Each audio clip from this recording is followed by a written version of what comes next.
start off, how many people are nervous? Am I the only one? Anyway, my talk tonight, I wrote up this thing, and it was kind of for an older group and everything, and this is a really, at times tragic story. But I think of one that you need to know about. You guys know, have you heard of D-Day, World War II? Mm-hmm. Okay. So D-Day came about on this, it could have happened on the 5th, 6th, or 7th of June in 1944, and there were three things that really determined why it would happen. In order to land on this beach, they're coming from England into France, in Normandy, and there were three things they had to have. They had to have a full moon, they had to have a low tide, a rising tide, and they had the low tide because of all the obstacles on the beach. The Germans had sown millions of mines all the way from Denmark to Spain, and because they didn't know where the Allies were going to attack, that was always a guessing game. And so the obvious place to attack would be Calais. Dover in England and Calais, it's only 23 miles apart. You can look in England and look right over and see France. French can look over and see the White Cliffs of Dover. And the third thing was the weather. The weather had to be good enough to get the ships across. Now we're talking 5,000 ships in this invasion, and 150,000 men are going to try to hit the beach. That means actually invade. But a whole bunch of other people behind. We had command of the air, command of the sea for the most part, but the Germans were really innovative, and they'd mine the sea. You guys know what mines are? Okay, it's an explosive device, and if you touch them, they blow up, okay? Okay, so then we had to come up with this thing, but everybody's playing secrets about this, where we would invade. And they finally decided the best place, they had to have a harbor. And so they decided to invade in Normandy, and they had a port there, because once you invade, you have to take all this material and supplies into the country. And so now, why would they need a full moon? Does anybody know? Just give a guess. Go ahead. The moon can affect the water level? Well, partly, but you also have these 5,000 ships, and you can't use any lights, and they can't run into each other. So you need a full moon so you can see the other ships. Now these ships were so full in this channel, they 90 miles across, and the men that flew over, the paratroopers that flew over, said it looked like you could walk on the amount of ships in this channel. Okay, so first I'm going to talk about the weather. There was a guy, a young man, 28 years old, and his name was Stagg, Captain James Stagg, and he was a meteorologist. You know what a meteorologist is? A weatherman? And it was so important because they had to have the weather right. They had, like I said, it was the 5th, 6th, or 7th of June, and the weather had to be right.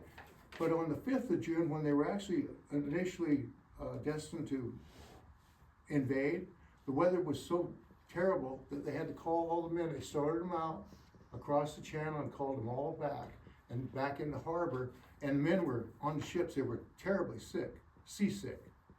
And that's not the condition you want your men to go into battle.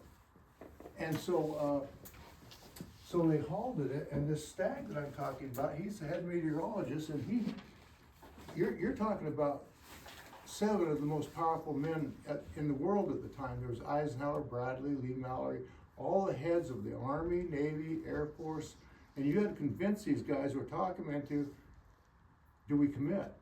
If they don't commit on these 3 days, they have to wait a whole other month into July. And so the night, they call it off one time on the 5th, and then on the 6th of June, they replan everything, bring all the ships back, get everybody reacquainted, reconnoitered, and while they're having this meeting, like if it was this window here, it was a place called Southwick House just outside London. All these heads of everything were in there, and Stagg's telling them, possibly we can do it tomorrow. And they're going, possibly, and they look outside and the rain is just pelting the windows. It's just horrible, horrible weather. And he said, well, I've got a report from Iceland, which sets up weather stations in Ireland, and that's where the weather's coming from. And he says, I think we can do it tomorrow. But everybody's looking at each other like, do we commit this many men? This hugely important undertaking under maybe we can go. And so they had, everybody voted around the table, and some said, yes, let's go, and some said, no, no. They were cautious. They didn't want to commit these men to this. And he said, report back in 2 hours. So he walked in 2 hours and he says, I'm pretty sure we're going to have good weather. We're going to have a 24-hour window so we can carry out this invasion. And so they decided to go ahead and commit, got everybody in the ships and started them on their way because they have to, they just have 12 hours to get there overnight, right? Now, prior to this, does anybody know what paratroopers are? What are they? Weren't they like the first men? Well, they jump out of planes with parachutes. Oh. Paratroopers are really highly trained and volunteer men, and we had two divisions, the 82nd and 101st, and they're committed to fly over where they're going to land and secure these small towns so that the Germans can't come up and attack them on the beach. And so, so we drop them all over, and as soon as they come over in the air, we have a disruption. There's people firing guns at them, and so the planes, they ideally want to jump out at 900, 1,200 feet. Well, those planes, as soon as all the firing comes up, do you guys know what a tracer round is in bullets? It's every sixth round has a tracer in it. It's a piece of magnesium, and when it comes out of the barrel, it looks like fireworks in the sky. So you can see where your bullets are going. Well, also the paratroopers could look out and see those bullets are headed towards me, and the pilots, they all panicked and they went every which way. They went low, they went high, they sped up. Guys were dropped out. They were waiting for a green light. They had a red light, yellow light, green light, and when they hit green light, they would jump out. Now can you imagine how horrifying that is in the dark with thousands of guys shooting at you, and then you don't know where you're landing, and they get scattered all over this Kotunan Peninsula. That was where they were attacking. But they had to get to Utah Beach, and there was 4 causeways, 4 roads off the beach, and all the other ground around was flooded. And so you didn't want to drop a paratrooper in 6 feet of water. They drowned. They were so overloaded too. They carried too much stuff. But so that's the beginning of Utah Beach. There's 5 beaches. There's Utah and Omaha. That's American beaches. Then you have Gold, English Beach, Juneau, Canadian Beach, and Sword, an English beach again. Today we're going to mostly concentrate just on the American beaches. Okay, so when they come in on Utah Beach, the weather's good, but it's still really a lot of movement in the water. So when they head to this beach at Utah, they get shoved off about a half mile or 3/4 of a mile, so they don't land in the right place. But luckily, have you guys studied in history Teddy Roosevelt? Remember, he was a president around the turn of the century. He was famous, very famous guy. Well, he had a son, his name was Teddy Roosevelt too. And he landed that day. He's 52 years old, one of the oldest guys there, and he recognizes, wait a second, all the defensive positions are over here, all the guns that would shoot at us normally are over here. We've landed down here, and it's really quiet. And so he said, he announced to him, he said, the war starts here. Instead of everybody going up where all the defenses are, they've been pushed down here. And so they walk on there, and out of this, of all these beachheads, the Americans had 150,000. The Americans had 75,000 men, half of which went to Utah and half of which went to Omaha. And then the British and Canadians, 150,000 men all total. Okay, as a kind of a ruse, here just a little bit of background, we wanted to keep them in the dark as to when the invasion was coming, so we built a whole dummy army. Remember I talked about Calais and Dover? and how close they were? Right over there, we knew the Germans were always watching, and so they built rubber tanks, rubber planes, rubber trucks, rubber jeeps, and they had troops marching over there all the time, and occasionally they'd let a German plane fly over the top and look at this to get them believing they're coming to Calais.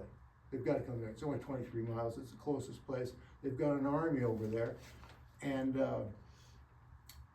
so that was it was all a ruse. We moved it all down south, but it was 90 miles across the channel, and then we're going to attack these 5 beaches. Okay, so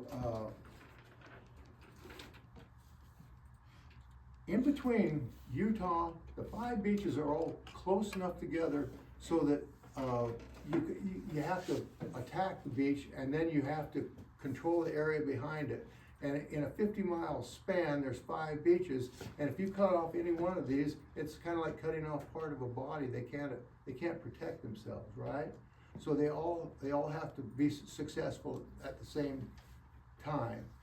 And so there was a place right between Omaha and Utah Beach that this point stuck out. It was called Point the Hawk, and it's 100 to 130 feet high, and it juts out into the sea, and the French had 6 guns up on top of that, and they recognized they have to take Point the Hawk. So they had these guys, they were highly trained guys, and they were rangers, and they'd been training in Scotland for months.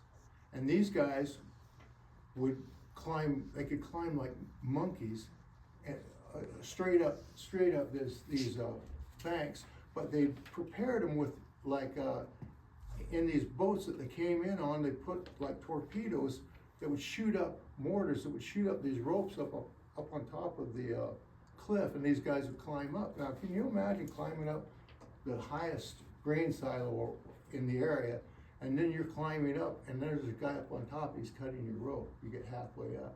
They're throwing hand grenades, they're firing at them, and yet these guys still managed to get up on top, and when they got up on top, they knew that there were 6 guns up there, French guns, but they could shoot down at Utah Beach. So they had to take these guns. Well, when they got up on top, there's lots of resistance. Well, the few guys that got up on top right at first, but they noticed there's tracks. They didn't see the guns, but they saw tracks going off inland, and so they thought, we'll follow these. Now they're being shot at. It's terrible. It's a different world. And they follow those tracks in there, and by gosh, they find the 6 guns there, these French guns, and also 100 Germans just behind these guns in an orchard, and they couldn't figure out what they were doing, but they quietly went up to these guns, and they opened up the breeches, the back of the gun, and they threw in thermite grenades. Now, grenade, you throw grenades and boom, makes a lot of noise. These don't. They just burn with intense heat, and they disabled every one of those 6 guns, preventing them from bringing these guns up and firing up guys on Utah. See where I'm at a little bit. It was a tremendously brave things that these men did, and they fought for 3 more days there before they got any reinforcement. Okay, let's go into Omaha Beach, and of all the 5 beaches, this other American beach named Omaha was the toughest nut to crack. It was really well defended. It had, let me go into this just a little bit. They had to connect these beaches, and they had 130-foot bluffs. They weren't steep, but they had 5 lines of defense. 5 lines of Germans that really, they were really good at warfare, and if you got to the first line, they had another line, and then you had to get to that one all the way up and fight their way up, all the way up. And it was, I'm saying that if you didn't take Omaha, then the whole invasion would fall apart. Okay. There was another interesting thing. I'm not sure. Did you guys, you kind of keeping up with what I'm saying so far? Okay. It was just a horrible place to land. As they came in, the Germans had built all these defensive positions, and you'd think they'd point the guns out to the sea, right? But they didn't. they pointed all the guns to the side, and then these embrasures or fortresses they weren't that big. They were about as big as this room, but the roofs were 8 feet thick with concrete, 6 feet wide with concrete, and everything didn't fire out here, it fired down here. Why did it do that? So if the ships came in, they couldn't see and they couldn't fire at the Germans. So everything was a side fire. That's kind of a complicated thing to think about, but that's what they did, and they were almost called off that invasion on Omaha. It was horrific. You know, we aren't going to talk about the bloodletting, but it was a really, really bad thing. I've got a personal note. The thing that I guess made me so interested at the time, my dad actually was there at Omaha Beach, and he came over, and he was the head of a 56-man group that was supposed to go in on it was called Fox Green Sector. It was on the very left-hand side, and he got in a boat, and it was a Higgins boat. If I show you this, that's a Higgins boat, and they overloaded it with a 105mm cannon and a bunch of ammunition. As they're running in, he takes off, and they dropped him off at 6 o'clock in the morning, put him in the boat with his guys, and they start running in towards the shore, 11 miles out, and after he gets 8 miles in, the seas are so rough, his boat overturns and everybody goes in the water. And Dad was lucky enough there was a fuel can out there, and he grabbed onto this fuel can. And the seas are rough that morning. You know, they said it was within the parameter how to land, but he told one time on the farm, we were using this fuel can to fill a tractor, and he said, "Be careful with that, Mike." He said, "That jerry can saved my life." It wasn't that one, of course, but it was. So he's hanging on to it for an hour or so, and he's watching everything happen on the beach 3 miles away, and all of a sudden, another boat comes up and they see him in the water, and they pick him up. And at that time, they stopped all the invasion on Omaha because they were getting beat. We weren't making any headway. So everybody pulled back, and they make this great big oval. Say the shore is here, and all those ships are just going around like this, waiting. And then they talk to the commander, Bradley, and they say, "We may have to move all these men from Omaha over to Utah." A terrible decision. If they do that, it breaks up the whole attack and everything. And then all of a sudden, you look up on the hills, and people recognize that there were Americans up on the hills. And they didn't know how they'd gotten up there, but they had gotten up there, and then they said, "Okay, resume the landing." And so they come in up there, and all of a sudden things just kind of fall into place. Another thing that was really important, the Navy recognized, they could see all this mayhem going on the beach, and these guys under orders not to go in, they took these destroyers in on this beach, and they pulled them right up to the beach, and they turned the destroyers sideways, and the Army guys would be on the beach, and they'd point someplace, and they'd start firing these 5-inch guns. Now, a 5-inch gun isn't real big in the Navy, but in the Army, it's a big gun. And so they're supposed to save all the shells, but there were 5 destroyers that they came in, and they just kept pelting. They'd watch where everybody was shooting, or men would be pointing, "Shoot over here." And it turned the whole invasion of Omaha around and made it a success. Why did they have to save the shells? Pardon me? Why were they supposed to save the shells? In case the invasion failed, they were supposed to protect the boats going back to England. Okay. And they wanted to keep as many shells as they could. There were some battleships there too. They had 2 battleships actually were at Pearl Harbor, were brought over to Europe. They were built in World War I, and they had these 12-inch guns, and when they shot off a gun, the concussive effect was so much they said they almost turned over boats. And they were so slow, the shells, they could see them going through the air. Yeah. So you guys have any questions?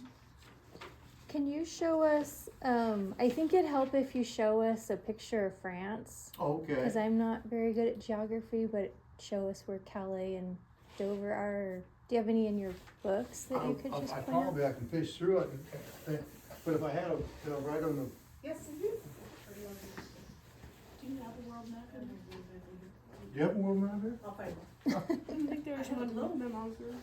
That's pretty small. I think basically, if you look at Britain, it's shaped kind of like this, and it goes down here, out here, and right here. And then, France comes down like this, and there's a notch out here, and that's what I said was Dover. And then there's a place right here, this is Calais. I'm getting into somebody else's. But Dover, and then it comes down here, and where they actually attack is a continent in Normandy, and it juts out like this. And here's your, Point de Hoc, where the Rangers were, and this is 90 miles, and this is 23 miles. So it was, the decision to go in there was, you have a map? I'm with you.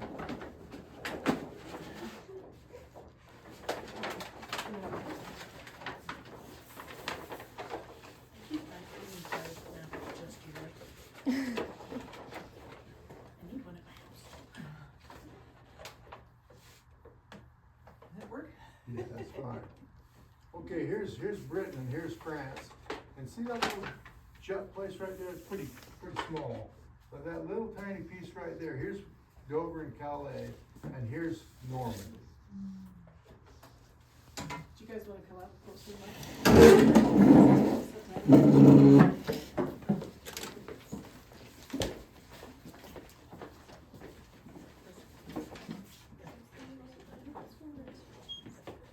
So their line is tiny. Okay, so this was Yes. 23, Yeah. and this was the 90? That, no, the 23 is the upper one that you pointed to, and the 90 is the other. So this is, So Kelly, this is like a This trip is you went nice. on. Yes. Right? Okay. Where you just kind of visited. Yeah, London's right Yeah, here. we did Normandy, and we just did, Utah Beach and Omaha Beach, I was a gonna little finish a little bit Utah, more but we of did my a dad's lot of story. Omaha He comes where, in, trying to find like And where they're my in this grandpa great big was and oval, stuff. they can't attack. But he'd when they're already in been just- with my they're grandma, Just in this because my great grandpa big, took my grandma, about 2 and miles offshore. so she somebody knew, sees and then him, she they told see him, again, and then And so they but pick him up on another. it was right by the cemetery. It's boat pretty like easy, this. like, cause you knew Okay. what, You can see this, it was Whatever, designed by I a can't guy in. infantry, in whatever New he Orleans. was in that His number, name is that you Andrew can, you Higgins. know where And those see how guys that were. Front is square So like that on picture boat? of, So they come in and when that they front get to picture, shore, that's, they that have like drops down monuments and where then they run each, okay, so that was it. all the guys came It in is, and it stuff. is. So It's- that's where metal. A lot of my this- grandpa was uh, supposed to These come. ships Yeah. or boats are wood. Yeah, You know, so he gets in another one of these and he's just doing this big thing around there. Just makes it more real. And, yeah. then we don't know what this meant, but he wrote later to my mom, he says, and then I tried that to boat convince Rachel petered to out, do way it. back in the water. But she chose right It instead. sinks, and so the Oh. next person that picks him up is a hot, it's a, We gotta it's a do boat both pulling the wounded on our off. trip So the too. boat's full of wounded, Cause we And they stayed see down him there for in a country house. why, down I there. don't know, You're close. grab him and Mhm. pull him into the boat, and he says, I'm supposed to be in there, and they said, Lieutenant, you're drowned, you'll do no good in there, so they take him back to England. Well, all his buddies think he's dead, because they don't know where they've never seen him. He had, his boat took off, made it 8 miles, and then it sunk. His other 2 boats that were following him, as soon as they left the ship, they both capsized and pulled him back on the ship, so he doesn't know where he's been or anybody, you know. So it was a crazy kind of a thing, and then, in fact, as a kind of a personal thing,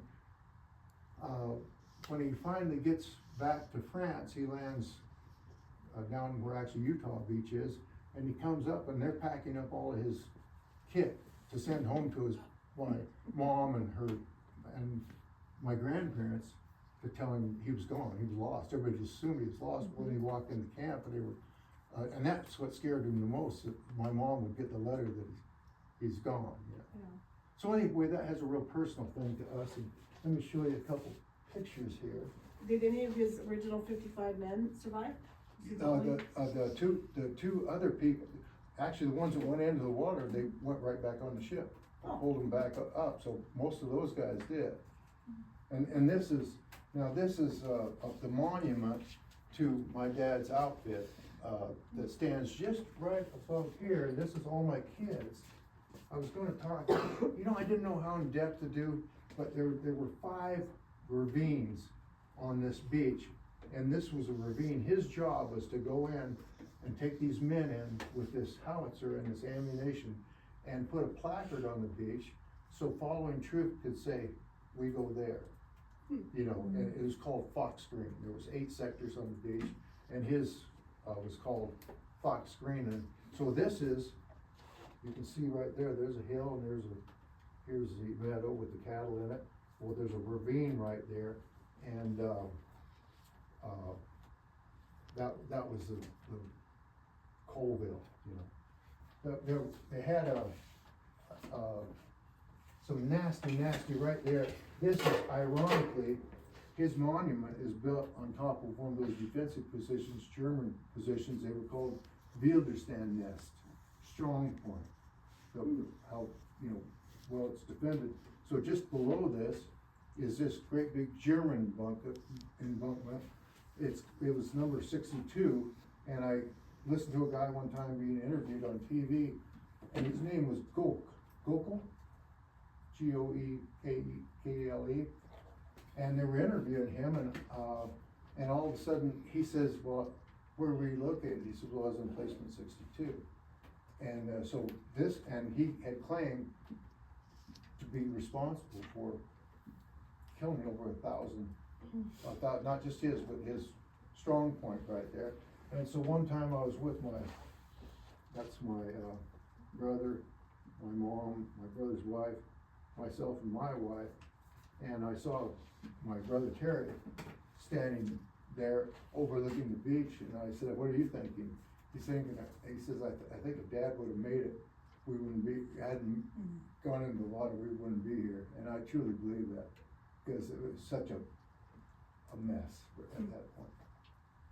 Anyway, that's pretty much my story, but you guys have any questions or anything? You explained it very well. There was I could go 2 ways with this story, but because of you guys, age and everything, sometimes we don't want to talk about the terrible part of it, but it truly was, to pull this off, to pull off that many men, 150,000 men coming over, and 1.5 million more in England. They said that they teased that there were so many Americans on England they thought it could sink. Anyway, and then here's some books on, I don't know if you know Kelly's sister Kim. This is one of my favorite pictures. This is a little town of Bastogne, Bayou. This is the town of Bayou. And there's a picture just days after the invasions. See all those soldiers there in town? So that's in 1944. This is 1994.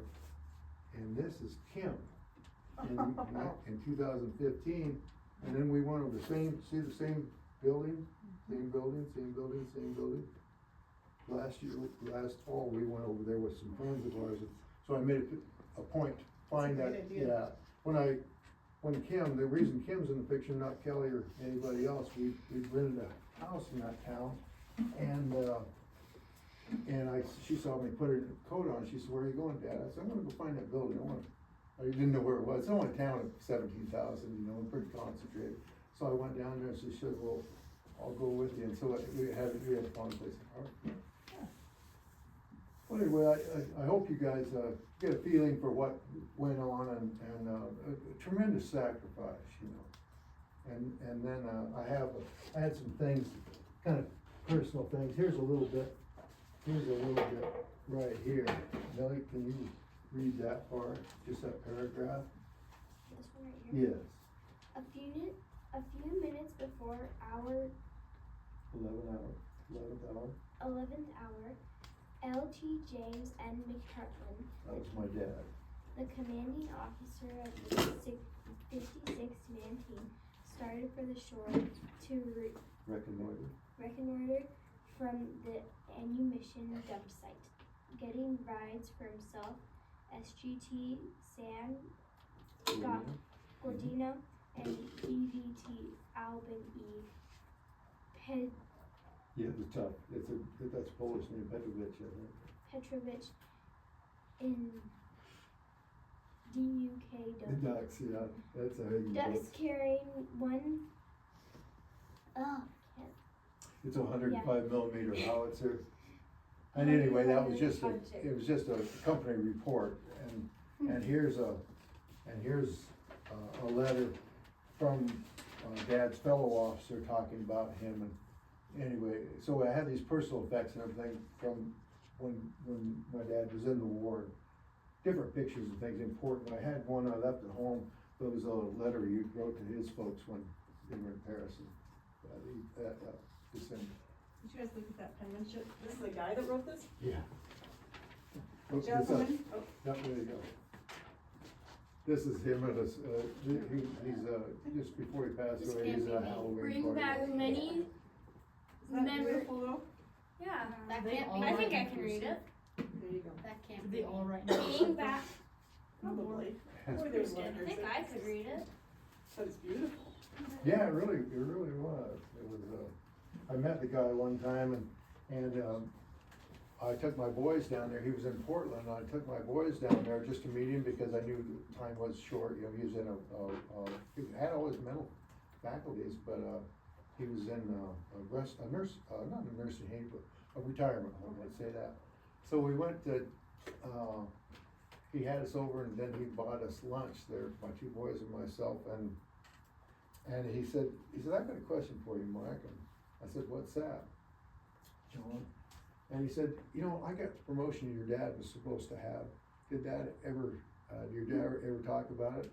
And I said jokingly, I said, he told me he could have used extra $50 a month, John, that you got, But here he is 70 years later, and he's apologizing for getting promotion because they think my dad's dead, So anyway, a real poignant stories, great stories. When I grew up, the whole little town around there was full of World War II vets. They're all gone now, but tremendous people, and they never talked about it. They never talked. It was something that they had amongst themselves that you weren't allowed to hear until the very end, and then they became real open about things. They wanted to tell their stories. So anyway, I guess that's my story. Nice. Yeah. Thank you so much. Yeah. Thank you. That's a real attentive group. I like your school.